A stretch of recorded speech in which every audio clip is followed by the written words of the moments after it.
Olá, hoje nosso mergulho vai direto para uma questão de concurso de professores de São Paulo, sabe?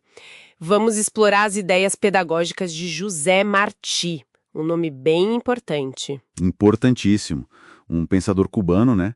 Educador lá do século XIX. Isso, e ele era muito ativo na luta por justiça social, contra o colonialismo, e o nosso foco aqui é como ele via a educação nesse contexto todo. Exato. A educação como ferramenta de mudança. E a nossa base para essa conversa é uma análise comentada da questão 34 de uma prova recente, PSS Professor SP 2025.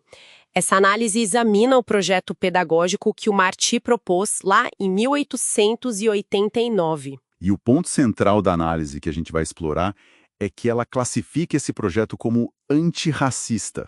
Uma palavra forte para a época, né? Exatamente. E a nossa missão aqui é essa, desvendar o porquê dessa classificação.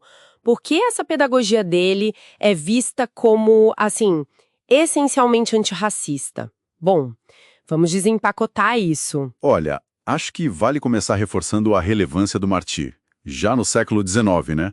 Ele trazia uma visão muito crítica sobre o racismo. Sim. E ele defendia a formação de cidadãos conscientes, sabe? Livres de preconceitos. Para ele, a educação era mesmo a chave para a emancipação, para libertar as pessoas. E essa análise que a gente está usando, ela gira muito em torno dessa palavra específica, antirracista.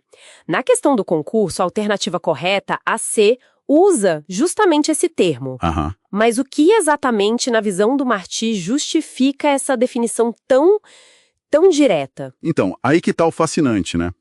O argumento central que a análise traz é que Martí não via a educação só como instrução, entende? Entendo. Era mais que isso. Muito mais. Era uma ferramenta poderosa de libertação social. Ele combatia, assim, explicitamente as desigualdades raciais e sociais da época dele. Explicitamente. Isso é importante. E defendia o acesso universal. Universal ao conhecimento, à cultura, à dignidade. Essa ligação, sabe, entre educar e lutar contra a injustiça racial era totalmente intrínseca ao pensamento dele. Faz todo sentido. E o material que a gente consultou traz até um exemplo concreto disso, né? A obra La Idade de Ouro, de 1889 também. Exatamente. La Idade de Ouro. E não era só uma revistinha infantil qualquer, tá? Imagino que não. O propósito, como a análise descreve, era apresentar para as crianças uma visão crítica da realidade, cultivar valores como igualdade, solidariedade e um respeito profundo pelas diferenças. Nossa! Era um projeto pedagógico para desafiar o racismo estrutural, as hierarquias que vinham do colonialismo, e isso desde cedo, na infância. É impressionante pensar nisso vindo do século XIX, né? E como isso se conecta com ideias mais, digamos, recentes na educação. Pois é, a análise até aponta isso. Martí propunha que a escola fosse um lugar de integração ativa, sabe? De valorização real das diferentes culturas. Uma escola integradora. Isso. Se a gente conecta isso ao quadro geral, percebe que ele estava antecipando muitos debates que a gente tem hoje. Educação inclusiva, multiculturalismo, de uma forma bem radical para a época dele. E a análise que a gente leu também menciona uma aproximação com o Paulo Freire, não é? Naquela ideia da educação como prática de liberdade. Sim, existe um paralelo claro aí. Essa visão da educação como ferramenta para enfrentar as opressões, né? É muito forte nos dois. Mas tem uma especificidade no Martí, certo? Tem. E é crucial entender isso. A análise até alerta para um erro comum, que foi o pega-ratão da questão do concurso. A alternativa que usava o termo liberal. Ah, essa é boa. Por que liberal? Seria incorreto. Afinal, ele defendia a liberdade. Então, defendia com certeza. A liberdade era central para ele. Mas o projeto dele, segundo essa interpretação que a gente está vendo, ia além disso. E além do liberalismo clássico. Exato. Era especificamente focado no combate ao racismo e na emancipação dos oprimidos. Um projeto social muito mais direcionado, entende? O caráter antirracista é o diferencial que a análise destaca. Não era só liberal no sentido político ou econômico, que a gente costuma pensar. Entendido.